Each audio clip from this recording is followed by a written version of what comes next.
Bismillahirrahmanirrahim. Assalamualaikum warahmatullahi wabarakatuh. Selamat pagi, selamat siang, atau selamat malam, profesional muda, teman-teman saya semua. Bersama saya lagi, Gatot Widayanto.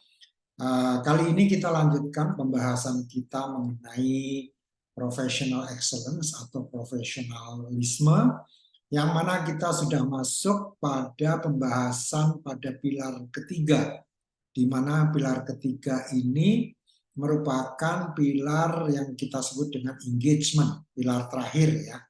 Dan kita masuk dalam hal kedua dari pilar ketiga, yaitu tentang komitmen. Nah, kalau Anda ingat pada pilar yang sama, pada sebelumnya kita membahas mengenai satisfiers, yaitu hal-hal yang merupakan pemuas, ya, pemuas untuk diri kita, penyemangat atau hal-hal yang kita sukai. Nah, hal kedua ini mengenai komitmen, karena kalau kita katakan suatu komitmen itu hanya sepenuhnya bisa kita capai kalau kita ini sebagai seseorang yang puas atau ada sesuatu yang kita sukai dari pekerjaan kita atau profesi kita atau perusahaan kita atau bisnis kita. Ya, jadi apapun itu pasti ada sesuatu yang kita sukai yang perlu kita telaah lebih lanjut. Siapa tahu itu bisa menyemangati kita dalam perjalanan kita selanjutnya.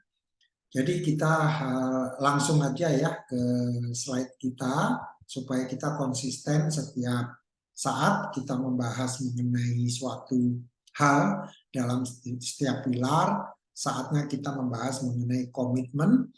Sebetulnya ini nggak perlu kita definisikan lagi ya, karena setiap orang, setiap dari kita sudah tahu gitu apa itu yang disebut dengan komitmen ya. Jadi kita langsung aja lihat lagi perjalanan kita ya. Jadi kita sudah membahas begitu banyak hal, mulai dari alignment, kemudian capabilities, dan terakhir mengenai engagement, yaitu sebelumnya kita membahas satisfier ya. Ini yang episode sebelum sekarang adalah satisfier, dan sekarang kita membahas mengenai komitmen ya. Jadi hal kedua dari pilar terakhir, engagement. Nah, seperti biasa sebelum kita berbincang lebih lanjut, saya ingin mencoba membahas dulu ya alasan kenapa kita perlu komitmen ya. Walaupun kita semua tahu ya secara inilah ya, nalar gitu ya, apapun pasti memerlukan komitmen. Nah, ini ada 3 hal yang menurut saya sangat relevan dengan profesionalisme, yaitu pertama adalah untuk menjamin suatu keberlangsungan yang kokoh. Jadi yang namanya kita bekerja sebagai seorang profesional atau kita selalu berupaya menjadi orang yang profesional, itu selalu ingin keberlangsungan dari pekerjaan kita atau profesi kita, apapun itu ya. Anda mungkin sebagai penulis ya, Anda ingin menjadi penulis yang berkomitmen, artinya pengen kepenulisan Anda ini berlangsung dengan kokoh, tidak sekedar berlangsung, tapi berlangsung yang nunjek gitu ya. Jadi yang benar-benar menghunjam gitu ya.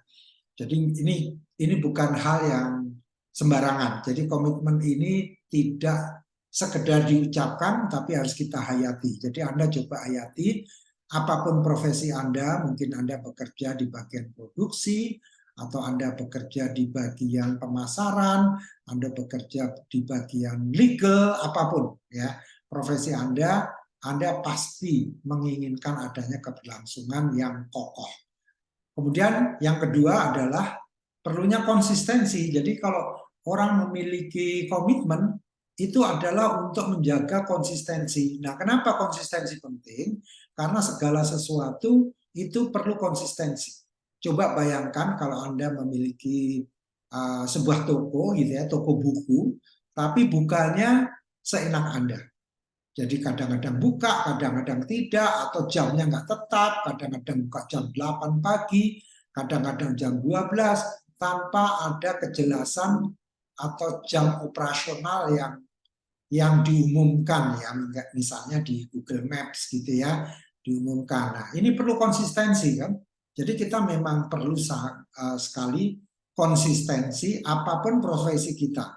Jadi tidak bisa kita nongol hanya yang kita inginkan saja gitu ya. Jadi kita perlu menjaga konsistensi. Kemudian yang terakhir ini juga sangat penting, daya juang untuk selalu lebih baik. Ya, jadi adanya komitmen ini adalah untuk meningkatkan daya juang kita. Jadi fighting spirit kita bukan hanya untuk menang, tapi paling tidak untuk selalu menjadi atau membuat suatu daya tarik ya bagi orang yang di luar dari kita. Kemudian juga daya tahan. Maksudnya daya tahan ini kalaupun bisnis kita atau perusahaan kita sedang diterpa badai, misalkan penjualannya sedang turun dan sebagainya, kita tetap bisa bertahan karena ada komitmen di situ. Ya, terakhir adalah untuk daya saing juga.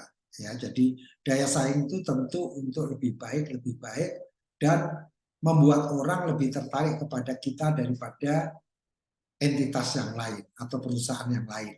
Ya, jadi ini 3 hal mengapa itu perlu kita bangun yang disebut dengan komitmen ini.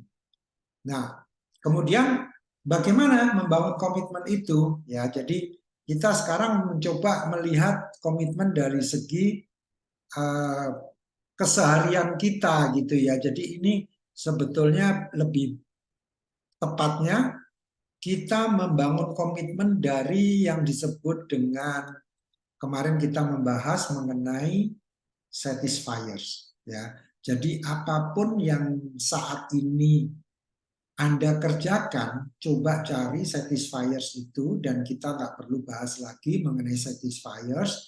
Mungkin hanya 1 hal atau 2 hal, tapi yang benar-benar bisa menarik Anda untuk bekerja lebih giat, untuk berkomitmen menjadi lebih konsisten dalam setiap pekerjaan Anda. Ya, jadi ini komitmen ini sebetulnya tidak pernah lekang dengan adanya waktu.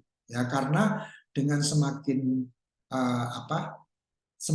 berjalannya waktu dan semakin banyak cobaan yang Anda hadapi, itu Anda tetap committed untuk bisa berbisnis di bidang Anda. Ya, jadi ini penting sekali. Kembali kepada contoh kita kemarin, misalkan teman kita yang merupakan contoh kita dalam Satisfiers kemarin, menjumpai dirinya tertarik untuk traveling ya dan berjumpa dengan orang-orang baru, apalagi traveling ke daerah atau pulau terpencil ya. Nah, di sini dengan hal yang menarik seperti itu, dia timbul rasa untuk wah, kalau saya nggak kerjakan rugi dong saya kehilangan kesempatan saya untuk menikmati traveling, ya kan? Terus kemudian dia maknanya adalah mencoba memahami setiap barang-barang yang dia cek, misalkan valve, ya, katup. Valve itu kayak keran gitu ya. Bagi teman-teman yang nggak begitu tahu hal mekanis ya, jadi itu katup gitu. Valve itu dia coba resapi, oh valve itu ternyata fungsinya sangat luar biasa gitu ya. Dari situ dia kemudian membangun komitmen untuk selalu bekerja. Nah, kalau kasus saya, kenapa saya komitmen? Bukan masalah saya menyukai konsultansi aja ya, tapi saya merasa memang ada keterkaitan yang sangat erat antara hobi saya, yaitu membaca buku dan belajar gitu. Saya selalu menyukai membaca buku atau meningkatkan pengetahuan saya, literasi saya melalui buku atau TED Talk gitu ya. Saya juga sering sekali TED Talk atau bahkan podcast. Saya suka sekali podcastnya misalnya Ray Dalio gitu ya. Itu keren banget gitu. Saya sering mengikuti podcastnya gitu. Walaupun dia banyak membahas mengenai investasi di Amerika dan saya tidak begitu tahu ya investasi di Amerika, tapi saya ingin tahu bagaimana hubungan sebab akibat dari sesuatu ya. Misalkan kalau suku bunga pemerintah dinaikkan, dampaknya ke pertumbuhan ekonomi seperti apa gitu. Jadi saya selalu ingin belajar lebih baik gitu. Nah, ternyata hobi saya itu bisa saya salurkan pada saat menjalankan konsultansi. Ya, artinya saya tidak pernah merasa uh, apa ya down gitu ya. Misalnya ditolak sama klien gitu, prospektif klien yang tidak setuju dengan apa yang saya usulkan. Bagi saya nggak ada masalah. Yang penting saya sudah menyampaikan yang terbaik menurut saya dalam hal menyelesaikan permasalahan yang dihadapi klien saya atau prospektif klien saya. Jadi kalau beliau tidak sepakat, it's okay, nggak ada masalah. Dan juga kalau dia sepakat pun, saya tetap berkomitmen memberikan yang terus lebih baik. Siapa tahu proposal yang pernah saya sampaikan itu ternyata ada yang lebih baik lagi, maksudnya pendekatannya, metodologinya. Nah, itulah yang membuat bagi saya membedakan saya dengan orang lain, karena saya tidak pernah berhenti dengan sekedar project by project gitu. Bahkan banyak klien saya yang sudah tidak ada project lagi dengan saya masih ikuti perkembangannya, terutama kalau klien itu adalah public listed. Kenapa? Karena saya bisa pelajari laporan keuangannya, annual reportnya gitu ya. Kalau dia public listed, perusahaan yang go public. Kalau nggak go public, paling tidak saya keep contact atau having regular contact dengan mitra saya waktu itu, gitu ya. Jadi saya sendiri merasa beruntung ya mendapatkan suatu profesi yang memang ada keterkaitannya dengan passion saya di bidang menambah ilmu pengetahuan terus-menerus ya, terutama dalam hal manajemen atau khususnya change management, strategi dan leadership ya. Saya banyak banget membaca buku-buku tentang subjek tersebut. Nah, kalau udah committed seperti ini, apapun yang halangan yang Anda hadapi itu tidak terasa sebagai halangan. Bahkan Anda akan tertantang gitu. Jadi adrenalinnya tuh semakin kuat kalau di reject ya. Saya jadi ingat ada buku judulnya, nanti di browsing aja di internet ya. Reject Me, I Love It. Ya, jadi kalau Anda di reject sama orang lain, it's okay. Dan jangan menurunkan komitmen Anda, ya, karena Anda punya komitmen di profesi Anda, itu yang harus Anda jaga, ya. Saya juga begitu. Ini saya bicara juga untuk saya, ya. Saya tidak boleh mudah putus asa kalau menghadapi kendala, ya. Demikian, nanti kita lanjut di hal yang ketiga. Terima kasih, mudah-mudahan bermanfaat. Wassalamualaikum warahmatullahi wabarakatuh.